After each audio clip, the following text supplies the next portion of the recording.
there. Let's go out to Philadelphia and speak with John. John, thanks for calling. Thanks for holding. How are you doing today? Steve-O, thanks for doing these calls to start the trading day off correctly. I appreciate that. My pleasure. My pleasure.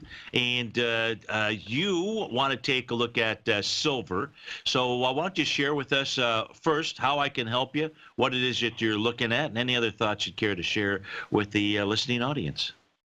Steve, actually, I'd like to ask you about the T-bond futures contract. Oh, T-bonds. Okay. All right. Well, SBZB. I can see how somebody somebody dyslexic. And I got it. Okay. Let's go take a look at them. Yeah. So tell me what you want. And on the ZBH9 contract, the March T-bond futures. Yeah. Just to let you know, I began reshorting this market. I think it was Monday, January 7th, and I'm short again here. We're making new, 3 or 4 week lows right here.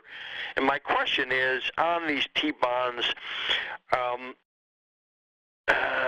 we don't have any decisive downside momentum yet. In other words, breaking under the 144.5, 144 level.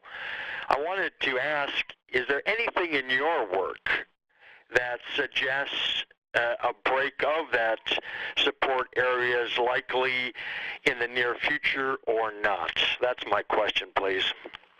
So to answer that question, what I would do is we would take a look at not the daily time frame, but the weekly time frame.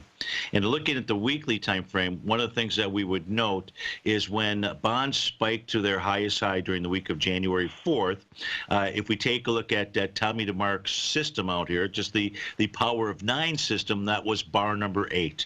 The following week went ahead and confirmed bar number 9. Oftentimes when there's a change in trend, it'll happen either on bar number 8, 9, or 10. In this case here, what you and I know is this happened on bar number 8. So that is a signal that there is a larger change in trend that would be underway. Where would price fall to? Well, in this case here, it would fall to at least the oscillator unchanged line, Stevie's red/green line, in the 142, 143 type area out here. If we take a look at the confirming signal, so that's what I see on a weekly time frame. I see a pattern that shows a potential change in trend. Actually kind of confirms a change in trend because on the weekly time frame, price is also below Stevie's green line out there. So that says further retracement. The real answer to the question as to whether or not there's going to be a break is going to be, will Treasury bonds close below the bottom of its profile, 144 and 27/30 seconds.